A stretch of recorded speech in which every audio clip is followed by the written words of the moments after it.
Jackson Dart needs to be the Giants' starting quarterback. We have to do a better job collectively, coaching, plan, but Russ will be the starter. I'll be honest with you, I was on the air on my show, and we saw the tweet "mentally tough" from Russell Wilson. I thought, did they make the move? Yeah. I really thought that, and obviously the move hasn't been made. What have you seen on film? Well, yeah, here's the thing, is we can all have our opinions of who these players are, but what I hate is when somebody creates or takes that narrative and throws it into a game just because it doesn't look like on paper it was a very good game. So, Russell Wilson, do we want to make the move or not? I don't know, but we can watch tape all day long and say, I don't care who was in there at quarterback.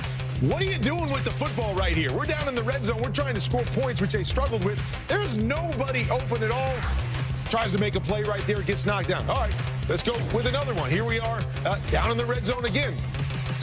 Mooch, where are you throwing it? You had your number retired. What are you doing with the football here? There's nothing to do, and we can go over this again and again. Here we go. 3-on-2, 3-on-2. That guy's matched out. There is nowhere to go with the football, and this was the theme throughout the game. And so when we heard right there, this wasn't on Russell Wilson. I mean, again, they've got numbers all over the place. These are all different plays? Yeah, these are all different plays. They look the same, don't they? Exactly. And so this was one of those games that I believe it was a Giants offensive thing. It wasn't a Russell Wilson thing. And you can have your opinion on, well, at this stage, he can't create and do some of those things that maybe Jackson Dart can do. I could understand that. But that game wasn't about Russell Wilson missing opportunities. It was about the Giants not creating opportunities for Russell Wilson. What do you think's going on in Daboll's skull right now? Yeah, it's a matter of when they start incorporating Jackson Dart, because Russell Wilson, he's got a C on his jersey, okay? I was just going to point that out, voted by the team. But he's on a one-year deal. So it's a matter of when. And how do you get Jackson Dart in there? It depends on his readiness, Rich. Readiness, underline that word. What about this, if you don't mind me just jumping in here? What about taking the pulse of the locker room and seeing who might be more inclined to have Jackson Dart start? You hear that, they'll kind of know that. Players will come up and they'll voice their opinion. They will? Yeah. The leaders will. They'll say, hey, you know what? But you know what? But like Kurt just showed you, Russell Wilson, no, you can't put the blame on Russell. They're not a very good football team, all right? And so it's a matter of when. And he's not ready to have the whole volume of offense because he hasn't practiced it enough. But he has played more in the preseason than Jameis Winston and Russell Wilson combined with production and snaps, okay? All right. So will he play a little bit? Maybe there's a package. Maybe there's these 20 plays that he practices a little bit, and he's ready to do that. Maybe a little here, maybe a little there. This is a tough schedule, man. It is. Maybe if he starts, maybe it's that. They're not going to wait till the bye week. That's way the heck back here in week 14. So a little at a time, but eventually he's going to be the guy, and Russ knows that. And what you don't want to have happen is him be put in a game like I saw last week when they were playing against Commanders, and he doesn't have any success either. And now everybody's going, what just happened here? Yeah. So you want to make sure your team is in a position that can allow him to have some success whenever that time is if they place him in. Yeah, there's that word bye right there, week 14. The question is where's the bye week? Yeah. If he has to be, I don't know. Obviously, a big game today in Dallas. Just big. Because Cowboys don't want to go 0-2 either. Jane Slater with Jake Ferguson of the Cowboys. Jake, you've played the Giants 5 times in your career. Last touchdown, 2023. Do you find the end zone again today? I think I need to, for sure. When we talk about this offense, Shoddy is using pre-snap motion in week 1 71% of the time. How does that impact what you guys do on the field? You know, there's just a lot of builds. We have a lot of plays within those builds, and it just creates versatility. And, you know, as a defense, seeing that, seeing all those motions, like you said, you know, it's sometimes hard to anticipate what we're going to do, and it's hard to, you know, make your reads. We've seen you go up against guys like Micah McFadden, who's not in this one, likely Bobby Okereke. What can you not do when facing him?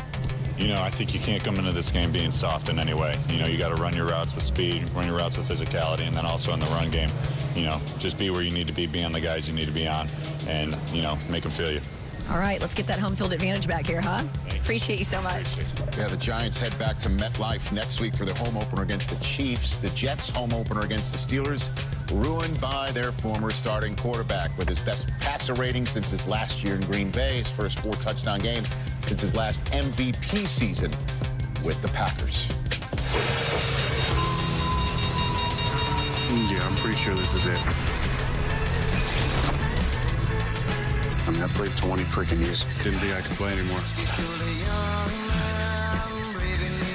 There's something special about Pittsburgh. Mike Tomlin gave me a little fountain of youth. All legal, of course. Touchdown,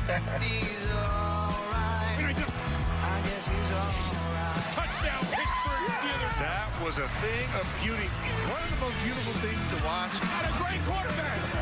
Aaron Rodgers comes back to Jersey with a bang. His 41-year-old body be able to do it. Fourth of the day for Aaron Rodgers. Yes, yes, yes, yes.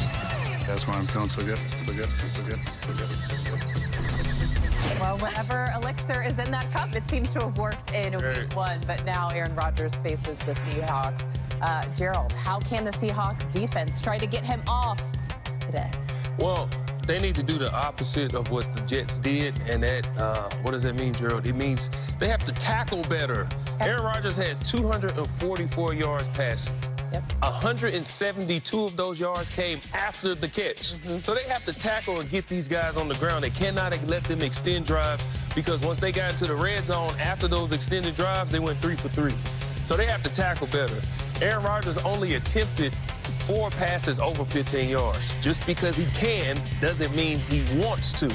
Right. So you got to force him to push the ball down the field, get guys on the ground, and don't let them extend drive. An important note for Aaron Rodgers today, all he needs is 2 passing touchdowns to surpass Brett Favre for the 4th most all-time passing touchdowns in the league. But a receiver who could maybe have a good game, DK Metcalf, a revenge game against his former team. What do you have for him in your projection, Cynthia? Well, I don't have the touchdown forecast for him, but I do have a strong day because the Seahawks don't like to blitz, and Aaron Rodgers earns a lot of EPA, expected points added, when teams don't blitz. So 4 for 56 is where the projection lies. The tight ends do have a slightly elevated kind of opportunity to get into the end zone just based on how the play action has flowed to them. Those play action passes where he had 3 touchdowns last week. But I do like a good revenge narrative, so if you have him in fantasy, you could, vibes are strong. Math is a little bit more conservative, but vibes are definitely strong. A flex play, maybe, for exactly. football. Exactly. With more on DK Metcalf, let's send it out to our very own Cam Wolf. Good morning, Kimmy. DK Metcalf downplayed this reunion game, said, I have no extra juice, but a couple of teammates told me they want to win this one for him. Aaron Rodgers loves DK Metcalf, talked about how much he cares, that he's made of the right stuff. He shared a story about how in training camp, he gave an assignment to get scouting reports of his opponents. He forgot about it. Week 1, DK Metcalf sent a long text with that assignment. He said he's the lead dog in this room. Everybody follows him. Now, today against Seattle, his former team, he's going to play a secondary just banged up. Their number 1 corner, Devin Witherspoon, likely out. And so he'll see Tariq Woolen, who had a rough week 1, and he could have an advantage in that matchup. Seahawks safety Julian Love gave me a scouting report about Metcalf. He said that once he gets going, he's hard to stop, but that's only once he gets going.